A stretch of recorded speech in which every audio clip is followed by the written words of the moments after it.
TDP దాడులకు ప్రతి దాడులు ఉంటాయని జగ్గయ్యపేట మాజీ ఎమ్మెల్యే సామినేని ఉదయభాను గారు హెచ్చరించారు. నియోజకవర్గంలో వైసీపీ కార్యకర్తలపై దాడులు, ఇల్లు ఆస్తులను ధ్వంసం చేయడంపై ఆయన మండిపడ్డారు. సోమవారం జగ్గయ్యపేటలోని వ్యవసాయ మార్కెట్ యార్డులో వైసీపీ ముఖ్య నాయకులతో కలిసి ఉదయభాను గారు విలేకరుల సమావేశం ఏర్పాటు చేశారు. ఈ సందర్భంగా ఆయన మాట్లాడుతూ నియోజకవర్గంలో ఇక నుండి దాడులు ఆపకపోతే ప్రతి దాడులకు సైతం తాము వెనుకడబోమని స్పష్టం చేశారు. తెలుగుదేశం పార్టీ వాళ్ళ వికృత చేష్టలు సభ్య సమాజం తలదించుకునేలా ఉన్నాయన్నారు. తాను ఎమ్మెల్యేగా ఉన్నప్పుడు ఏనాడు దాడుల్ని లేదని తెలిపారు. వైసీపీ కార్యకర్తలను విచక్షణ రహితంగా కొట్టడం, ఇళ్లపై రాళ్లు విసిరి విలువైన వస్తువుల్ని ధ్వంసం చేయడం, దిమ్మెలను కూల్చడం, పార్టీ జెండాను దిమ్మెలను కూల్చడం వంటి చర్యలపై ఉదయభాను గారు ఆందోళన వ్యక్తం చేశారు.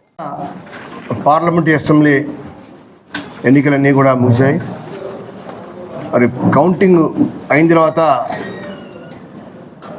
మనం చూస్తూ ఉన్నాం, రాష్ట్ర వ్యాప్తంగా తెలుగుదేశం పార్టీ మంచి మెజారిటీ స్థానాలు గెలిచారు. ప్రజాస్వామ్యంగా ఎప్పుడు ఎన్నిక జరిగినా ప్రజలిచ్చే తీర్పుకి అందరం కట్టుబడి ఉండాల్సిందే. తప్పకుండా వైఎస్ఆర్ పార్టీ కూడా ప్రజలు ఇచ్చిన తీర్పుకి మేము పూర్తిగా కట్టుబడి ఉన్నాం. ఇవాళ ఎన్టీఆర్ జిల్లా జగ్గయ్యపేట నియోజకవర్గంలో కూడా తెలుగుదేశం పార్టీ ఇక్కడ గెలవడం జరిగింది. గెలిచిన తెలుగుదేశం పార్టీ అభ్యర్థి శ్రీరామ్ తాతయ్య గారికి మేము అభినందన తెలియజేస్తున్నాం. అలానే మరి ప్రజా తీర్పుని గౌరవిస్తూ తప్పకుండా మంచి ప్రభుత్వం ఏర్పడాలి, ప్రజలకి మంచి పరిపాలన అందించాలని చెప్పి కూడా మేము కోరుకుంటున్నాం. ముఖ్యంగా మనం ఎన్నో సంవత్సరాలుగా మనం అనేక రకాల ఎన్నికలు చూసాం. ఇవాళ మొన్న జరిగిన ఎన్నికలు చూస్తే ఇటువంటి రిజల్ట్ వచ్చిన తర్వాత దాడులు చూస్తూ ఉన్నాం. రాష్ట్ర వ్యాప్తంగా, జిల్లా వ్యాప్తంగా అనేక రకాల దాడులు. మేము కూడా గెలిచాం 2019లో జగ్గయ్యపేట నియోజకవర్గంలో వైఎస్ఆర్సీపీ గెలిచిన తర్వాత 2019లో ఇదే జగ్గయ్యపేట నియోజకవర్గంలో ఎక్కడా ఎవరి మీద దాడి చేయలేదు. ఏ గ్రామంలో కూడా మేము దాడులు జరపలేదు, ఎక్కడా జరపలేదు. ఇవాళ కౌంటింగ్ పూర్తి కాకుండానే మధ్యాహ్నం 12 గంటల దగ్గర నుంచే వాళ్ళు చేసిన రౌడీజం, గూండాయిజం ఎప్పుడు ఎక్కడ జరగలేదు. మేము ఒకటే తెలియజేస్తున్నాం, తెలుగుదేశం పార్టీ ముఖ్య నాయకులు, జగ్గయ్యపేట నియోజక నాయకులు అందరూ కూడా తెలియజేస్తున్నాం, హెచ్చరిస్తున్నాం కూడా. మీరు విజయోత్సవాలు జరుపుకోండి. అలానే ఇవాళ వైఎస్ఆర్ ఉన్న పేర్లను చెరిపివేయటం, సచివాలయాల మీద ప్రభుత్వ కార్యాలయం మీద జెండాలు ఎగరవేయటం అది ఎప్పుడు మేము చేయలేదు. ఇవాళ నందిగామలో నవనందిగామ అనేది ఎవరికి వ్యతిరేకం కాదు. దాన్ని కూడా గుణపం పెట్టి పొడి చేసి వైఎస్ఆర్ విగ్రహం మీద ఉన్న రాళ్ళను కూడా పీకేశారు. అది జగ్గయ్యపేట కాన్స్టిట్యున్సీలో కూడా అనేక రకాల విధ్వంసకాండలు చేస్తూ ఉన్నారు, దాడులు చేస్తూ ఉన్నారు, జెండా దిమ్మెల్ని పగలగొట్టేస్తూ ఉన్నారు. అలానే జిల్లా చూస్తే కొడాలి నాని మాజీ మంత్రి, అతని ఇంటి మీద దాడి చేయటం, పేరు నాని ఇంటి మీద దాడి చేయటం, విజయవాడలో ఉన్న వంశీ ఇంటి మీద దాడి చేయటం, ఇటువంటి వికృత శాస్త్రాలు ఇంకా ఎన్ని రోజులు చేస్తే మాత్రం తిరగబడతాం. మాకు ఓట్లు వచ్చినాయి, 40% ప్రజలు మాకు ఓట్లు అధికారం మాకు ఇచ్చారు, 40%. అయితే మీకేంటంటే 3 పార్టీలు మీరు కలిశారు కాబట్టి మీకు మెజార్టీ స్థానాలు వచ్చినాయి. జనసేన, బీజేపీ, తెలుగుదేశం పార్టీ 3 పార్టీలు కలిసి రావడం వల్ల మీకు మెజార్టీ రావడం జరిగింది. దాన్ని చూసుకొని విర్రవీగుతూ ఈ విధంగా దాడులు చేయడానికి చేస్తూ ఉంటే రాష్ట్ర ప్రజలందరూ కూడా చూస్తూ ఉన్నారు. మా సహనాన్ని మీరు పరీక్షించవద్దు. తప్పకుండా మేము తిరుగుబాటు చేస్తే మీరు ఎవరు కూడా ఇళ్లలో ఉండరు. మాది మాస్ పార్టీ, మీది క్లాస్ పార్టీ. ఏదో ఇవాళ మేము కూడా చూస్తూ ఉన్నాం, చేయని 4 రోజులు చేస్తారు, 5 రోజులు చేస్తూ ఉన్నాం, కానీ ఇంకా ఆగట్లా. తప్పకుండా ఎక్కడి నుంచి అయినా సరే ఆ దాడులు ఆపని చెప్పి మేము పార్టీని, తెలుగుదేశం పార్టీ నాయకుల్ని కోరుతా ఉన్నాం.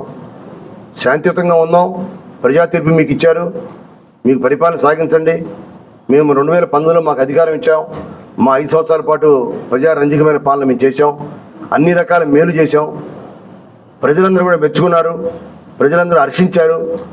అనేక రకాల సంక్షేమ కార్యక్రమాలు ఇచ్చాం. జగ్గయ్యపేట నియోజకవర్గాన్ని చూస్తే నేను కూడా ఒక శాసనసభ్యుడిగా గతంలో ఎవరు చేయనటువంటి అభివృద్ధిని చేసి కళ్ళారా చూపించాం. ఎవరు కూడా జగ్గయ్యపేట చెరువుని అనేక మంది శాసనసభ్యులు చేశారు. ఎవరు కూడా ఆ చెరువుని ఆ విధంగా అభివృద్ధి చేయలే. బ్రహ్మాండంగా అభివృద్ధి చేశాం. హైవేలో బస్ స్టాండ్ పెట్టాం. ఆర్టీసీ బస్ స్టాండ్ ₹1 కోటి హైవేలో బస్ స్టాండ్ పెట్టాం. దేనికోసం పెట్టాం? జగ్గయ్యపేట టౌను జాతీయ రహదారి దాకా వెళ్తే జగ్గయ్యపేట టౌన్ విస్తరిస్తూ ఉంటుంది. జగ్గయ్యపేట టౌన్ పెరుగుతుంది. రియల్ ఎస్టేట్ వ్యాపారాలు పెరుగుతాయి.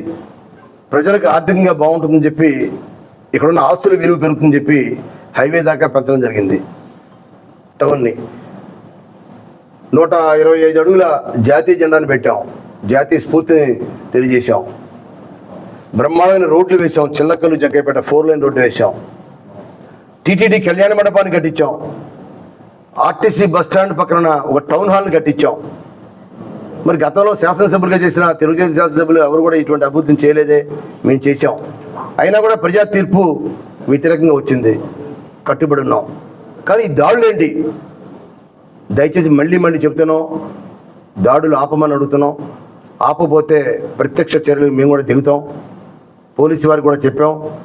పోలీస్ కమిషనర్ గారు తెలియజేశాం.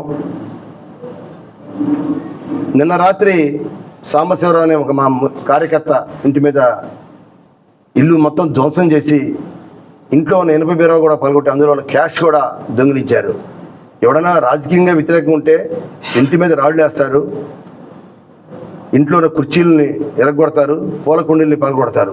అంతేగాని డబుల్ కాట్ మంచాన్ని ఎరగొట్టడం, ఇంట్లో ఉన్న బీరవాని 80 బీరవాని కింద పడేసి బీరవా పగలగొట్టి అందులో క్యాష్ ఎత్తుకెళ్ళిపోవటం, ఏసీని ధ్వంసం చేయటం, ఈ విధంగా చర్యలు ఎక్కడ ఎప్పుడు చూడలేదు.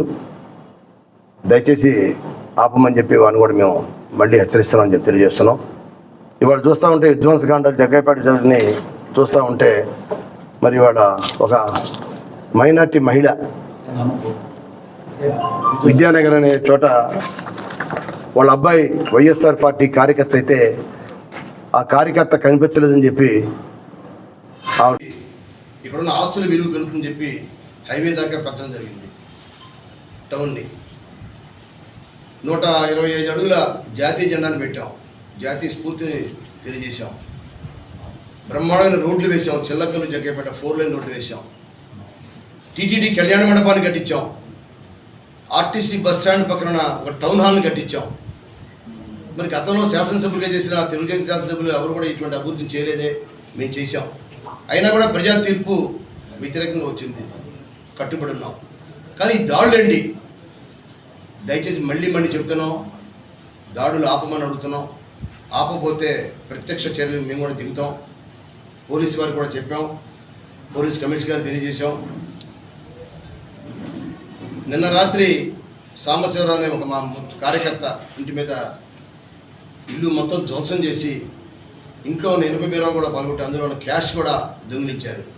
ఎవడన్నా రాజకీయంగా వ్యతిరేకంగా ఉంటే ఇంటి మీద రాళ్ళు వేస్తారు, ఇంట్లో ఉన్న కుర్చీలని ఎరగొడతారు, పూల కుండీల్ని పగలగొడతారు. అంతేగాని డబుల్ కాట్ మంచాన్ని ఎరగొట్టడం, ఇంట్లో ఉన్న బీరవాని 80 బీరవాని కింద పడేసి అది బీరవా పగలగొట్టి అందులో క్యాష్ ఎత్తుకెళ్ళిపోవటం, ఏసీని ధ్వంసం చేయటం, ఈ విధంగా చర్యలు ఎక్కడ ఎప్పుడు చూడలేదు. దయచేసి ఆపమని చెప్పి వాళ్ళు కూడా మేము మళ్ళీ హెచ్చరిస్తామని చెప్పి తెలియజేస్తున్నాం. ఇవాళ చూస్తూ ఉంటే విధ్వంసకాండాలు జగ్గయ్యపేట జరిగిని చూస్తూ ఉంటే మరి ఇవాళ ఒక మైనార్టీ మహిళ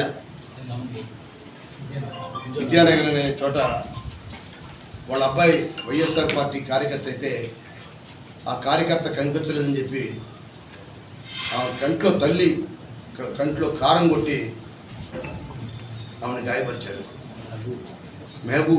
మెహబూబీ ఆమె పేరు. జగ్గయ్యపేట టౌన్లో ఉంటుంది ఆవిడ. ఆవిడ చేసిన నేరం ఏం లేదు. కొడుకు వైఎస్ఆర్సీపీలో ముఖ్య కార్యకర్త ఎదుగుతున్నాడు. అది వాళ్ళ మీద ఈ విధంగా ఒక మైనార్టీ మహిళ మీద దాడి చేయడం జరిగింది. అలానే శిలాఫలకాలు మేము ఎప్పుడు జగ్గయ్యపేటలో 3 సార్లు ఎమ్మెల్యేగా చేశాను. నేను 3 సార్లు ఎమ్మెల్యేగా నేను చేశాను.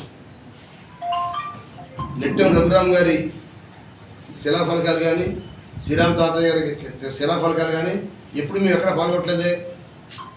ఇవాళ వాడు శిలాఫలకాలు గ్రామాల్లో పాల్గొట్టిన శిలాఫలకాలు ఫోటో. దీన్ని బట్టి అర్థమవుతుంది కొన్ని శిలాఫలకాలు ఇవాళ మేము వాటి మీద ఎక్కడ దాని మీద చేయలేదు. మరి వాళ్ళు ఎందుకు చేశారు అంటే మేము చేతగాని వాళ్ళమా, మేమైనా గాజులు దొరుకున్నామా చెప్పండి. పాత్రికేయులైనా కూడా దీన్ని చూడాలి. మీరు శిలాఫలకాలు ఈ విధంగా పాల్గొట్టేస్తున్నారంటే దీన్ని బట్టి అర్థమవుతుంది.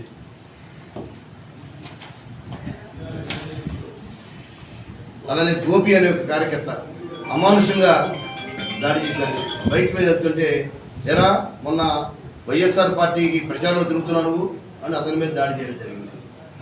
గోపి అనే కార్యకర్త వీటన్నింటి మీద రిపోర్ట్ ఇచ్చాం. అందరికి కూడా బెయిలబుల్ కేసులే. 41 నోటీస్ ఇవ్వటం, బెయిల్ ఇవ్వటం, పంపటం, మళ్ళీ బయటికి రావటం, మళ్ళీ ప్రజల మీద చూపట్టం. ఇక్కడ ఒక కార్యకర్త నవాపేట విలేజ్లో ఇవాళ జోజీ అని ఒక ఎస్సీ అతని మీద చాలా పగలగొట్టారు. జోజీ చాలా పగలగొట్టారు నవాపేట విలేజ్. గతంలో మంటలు జరిగింది ఆ విలేజ్లో. అటువంటి విలేజ్లో కూడా ఈ విధంగా అమానుషమైన చర్యలు చేస్తూ ఉన్నారు.